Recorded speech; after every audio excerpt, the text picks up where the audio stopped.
Hello folks, and welcome back to the channel. I'm here again in my little study. This has proved invaluable. This is for doing the editing. Normally I used to do the editing in the lounge on the dining table, which isn't a problem except when you want to use the table, then I have to pack everything in, which is a pain. So having this set up here, I can just pop in here when I like for 10 minutes or a couple of hours, whatever. Also, while my daughter's at home, she's using it to do her study for exams that she's got when she returns back to uni in January. Anyway, another video again. Why so quick after the other one? Well, the way I work, I normally do a little list of what I plan on doing on the allotment and in the greenhouse and stuff like that.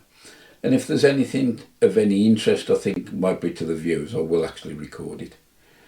So looking at this list, there's quite a bit of filming. Rather than put a video up for like 30-40 minutes, I thought I'd break it up into a couple. And this one really is an intro of what's coming, what changes there's going to be, and other things on the plot. So first thing you probably notice, there's a new thumbnail introducing the videos. I tend to, at the start of each year, and I think it's been for the last 3 or 4 years, I've actually created a new template for my videos. And this actually helps me to group them together within the year. And also, I put an index number on the upload number. And what I do, I create a little database with the episode number and the key points, what the episode contains. And this really, you know, it proves useful when people leave a comment saying, where did you show this, or have you got something where you explain this? And by nipping onto that database, I can quickly pick out the episode or episodes that occurs, and it saves them to trawl through all the videos. So that's why I've done it. It'll be a bit of a strange thing first for people who get used to the format of the old thumbnails, but you'll get used to it. I'm still going to put the episode numbers on, I think, but it'll be a little bit more discreetly. So, what's been happening around and about since Christmas? I hope you all had a good Christmas. We woke up on the 28th of December here in the West Midlands, and we had a fairly good covering of snow. It was surprised when I opened the curtains, looked out the window down the street, and it was white over. When I went on to the allotment, we'd had more than I realised. Actually, the big cage that I've got my leeks in at the moment, the cross members which support the net, they'd actually collapsed under the weight of the snow and bent. It's no issue really, because them just upturned gutters, the half moon rain gutters, and they'll probably spring back into shape. And the same had happened, but not so bad, down at the bottom bed, which contained my brassicas originally, but now I've got the garlicky. But looking around the site, there's a few other people on there who've got these netted cages, but the frames are made out of tubular aluminium, and they've got a real caning there, a real bent and destroyed. But that's the way it goes. First thing this morning around 5:30, we had a bit of a snowstorm. I've just come over now after about 2 hours, and you can see the damage it's done. You see here's me allium cage. There are rainwater gutters going across, and it's like bent 3 of them. You know, and looking down on there, I don't know if you can see the way the net is actually bellied in. And this is was the brassicas. I don't know if you can spot there, the garlic is in. So I'm going to try and get as much of this off as possible before it causes any more damage.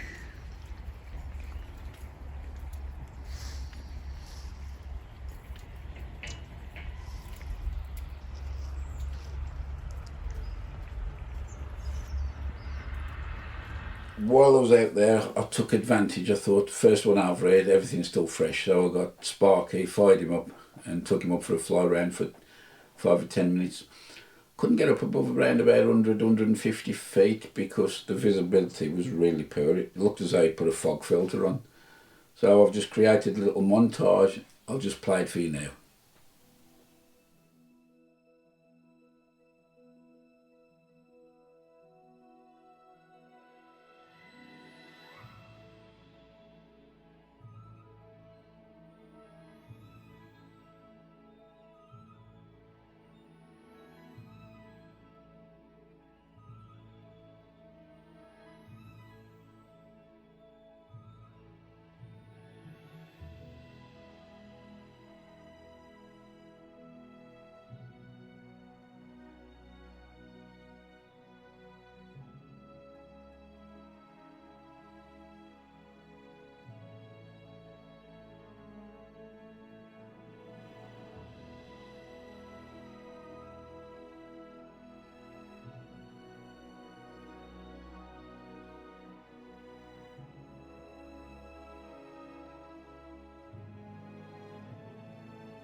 Well, I hope you enjoyed that. It's something a bit different.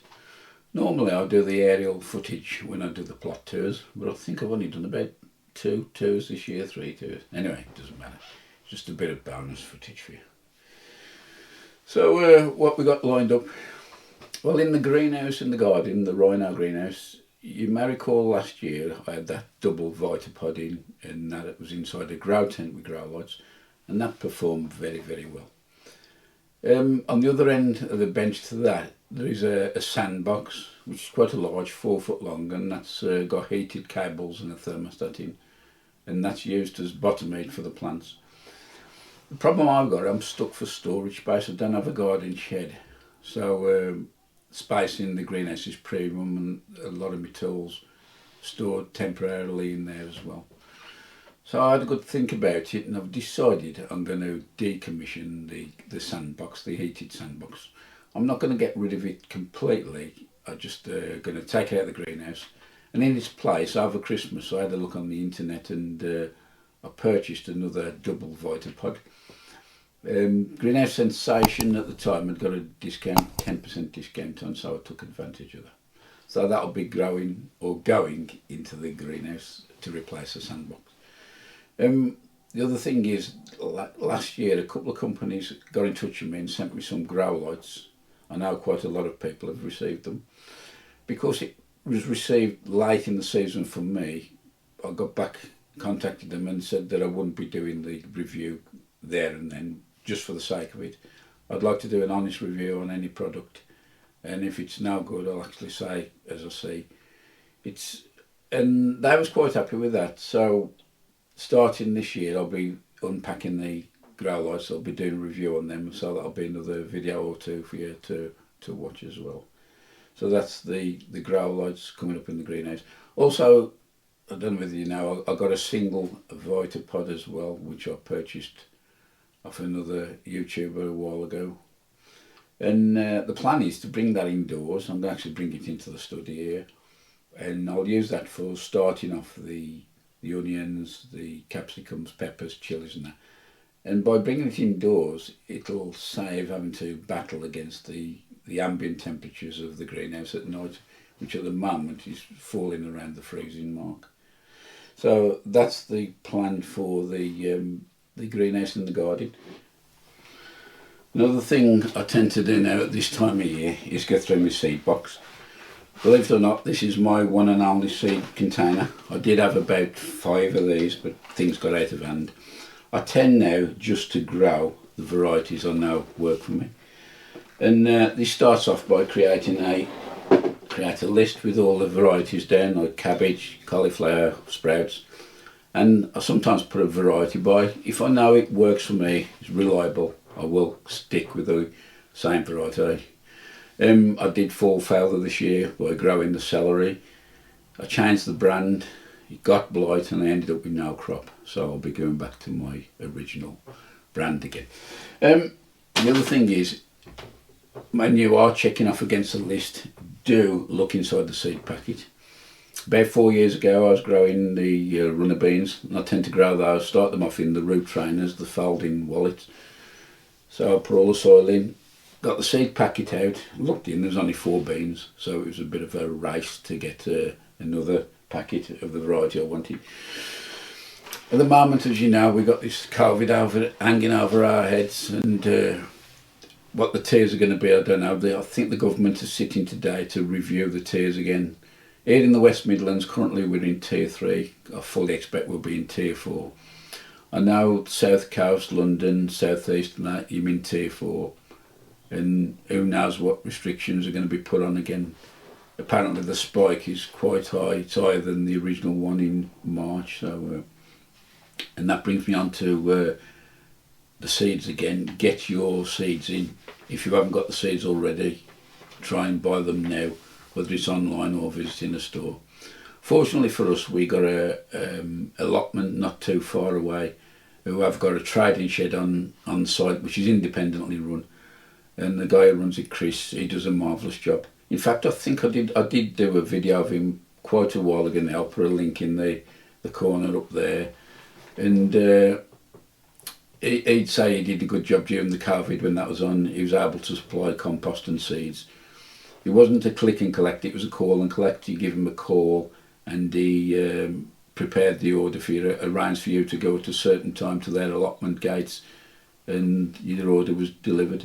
In fact, if a site had got quite a large order for him, he'd actually deliver it direct to the other allotment site and do the deals there, which helped a lot of people out. So that's supporting local industry. One thing I've missed with this COVID is getting out to the garden shows. I do enjoy garden shows, and who knows what we got to say coming next year. I know the early shows, Morven, is still under review. Whether that's going to happen or not, I don't know. And another thing I do enjoy doing is visiting other allotments. Dave Taylor's a name you'll be familiar with if you watch this site regular, the channel. And I've been speaking to Dave last week. I was on the phone to him again, and there's quite a lot of activity been going on this site. And I think the one Dave's on now, all the plots have actually been marked out and let, which is a marvellous achievement. And I think he's still got 2, maybe 3 other allotment sites under development, bringing them back to life again. So I would really like to catch up with Dave, have a chat with him, take the camera down and share that with you. So that's about it. On my allotment, a lot of the raised beds now are looking tired and cracking and getting a bit rotten.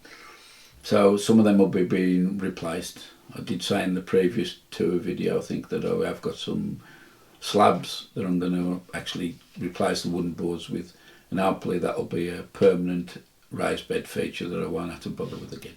Anyway, that's something we're going to be looking at in the future episodes.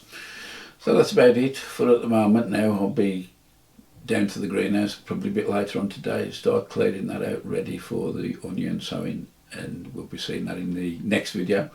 So until then, many thanks for watching, stay safe, have a good new year, and see you soon. Bye for now.